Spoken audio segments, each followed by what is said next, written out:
Let's skip the boring introductions, all right? Welcome to This Explainer. We are diving straight into a massive, mind-bending reality check today that is going to completely flip how you view your own human potential.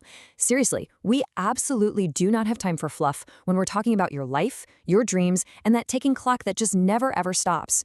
We are going to break down some incredibly powerful concepts today, and we're going to do it simply, with a little bit of comedy, and from a perspective deeply rooted in our Islamic faith. It's a perspective that might just change how you look at every single obstacle in your path. So here is a simple question, but I really want you to think deeply about it. Where is the wealthiest place in the world? Come on, guess with me. Are we talking about the vast diamond mines in Africa? Maybe the incredibly rich oil fields in the Gulf? Or perhaps the vaults of a central bank somewhere? We always associate wealth with material resources, right? Well, brace yourself for a massive pattern interrupt, because the answer is absolutely none of the above. The sobering, heartbreaking answer is the cemetery. Why? Because right there, buried under the dirt, you are going to find the greatest wealth we have never, ever seen. That's where you'll find the books that were never written, the brilliant startups that were never launched, the breathtaking art that was never painted, and the cures for diseases that were never researched. All of that unused genius, it literally dies with us. It's a super heavy thought, isn't it? All that potential just resting 6 feet under? I want you to picture this. You're lying on your deathbed, and suddenly, you are surrounded by ghosts. But no, they aren't those spooky movie ghosts wearing white bedsheets. They are the ghosts of your own unfulfilled dreams, the ideas you ignored, the talents you just buried. And they are staring at you with these huge, incredibly angry eyes, yelling, "We came to you. You were the only one who could give us life, and you ignored us, and now we have to die with you forever." Just imagine your greatest ideas glaring at you, demanding to know why you chose to binge-watch endless TV shows instead of bringing them into reality. All right, let's move into Section 1. The comfort zone nightmare.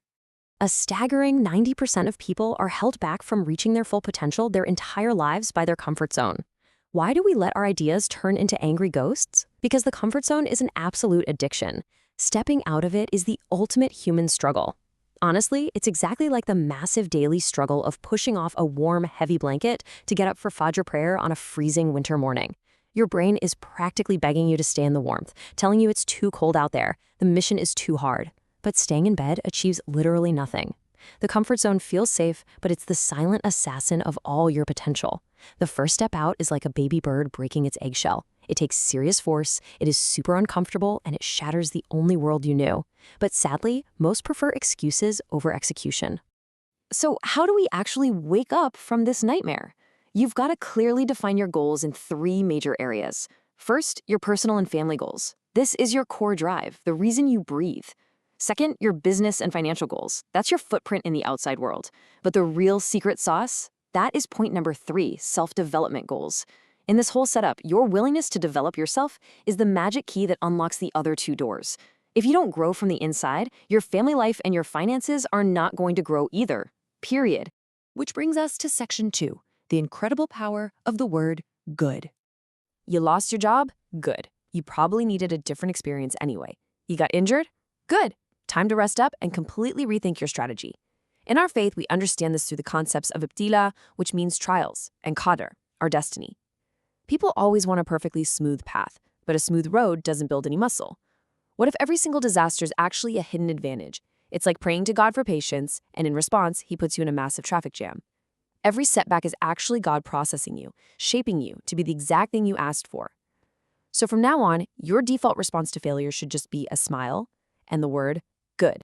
Let's break this down into a really simple action plan for when things hit the fan. Step 1, accept reality without completely losing your mind. Stop complaining when things don't go your way. Step 2, say good out loud and actually mean it.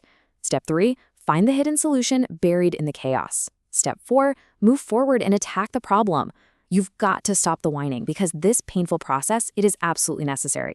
It's exactly like hitting a piñata while blindfolded. You can't see the progress, but you just have to keep swinging. The candy is coming, but you can't quit before it drops. Moving right along to Section 3, sincere pursuit, not the outcome. This takes us to a concept that will literally lift the weight of the world off your shoulders. It's the concept of tawakkul, completely trusting the ultimate plan. To actually do this, you have to completely divorce your self-worth and your ego from the final result. Stop obsessing over whether you'll win the championship or become a millionaire, and start obsessing over something else entirely: sincere pursuit. This means fully committing to the daily grind, the sweat, and just showing up. Why? Because the final outcome is 100% out of your hands. You can't control the market, the weather, or what people think. Tying your value to your sincere effort is the ultimate life hack. I can't guarantee your final success, but you can guarantee that you put in the honest work today. And if you did that, you already won. And it is almost hilariously sad that our absolute favorite excuse for not putting in that pursuit is procrastination. Procrastination is just a big fat lie we tell ourselves that we need to be more ready. We say, oh, I just need to read one more book, prep a little more, wait for the stars to align. It's so funny. It's like you're running an absolute terror from a djinn that isn't even chasing you. Highly successful people are perfectly willing to step into the unknown while feeling completely unprepared. You do not need to know everything to take action. You just need to know enough to walk into the room, and you'll figure the rest out when you get there. Let's look at section 4. Failure is the path to success.